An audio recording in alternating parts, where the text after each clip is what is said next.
आपण पाहत आहात इन गोवा 24 तास। मोर्जी येथील मर्रीवाडा भागात रानटी प्राण्यांनी भाजीपाला शेतीचं मोठ्या प्रमाणावर नुकसान केल्याची घटना घडली आहे। रुपाली रोहिदास शेडगावकर यांच्या शेतात घुसून रानटी प्राण्यांनी पिकांचं मोठं नुकसान केलंय। यामुळे त्यांना आर्थिक फटका सहन करावा लागतोय। या प्रकरणी त्यांनी कृषी विभागाकडे मदतीची मागणी केली असून नुकसान भरपाई व तातडीच्या उपाययोजनांची मागणी केली आहे। माझे नाव रुपाली रोहिदास शेडगावकर।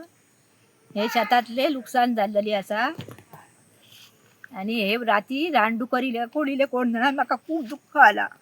मी 2-3 महिने वावरलंय आणि माझं चेडो एक बोलना ना ही तुम्ही ॲग्रिकल्चरना भरपाई दिवची।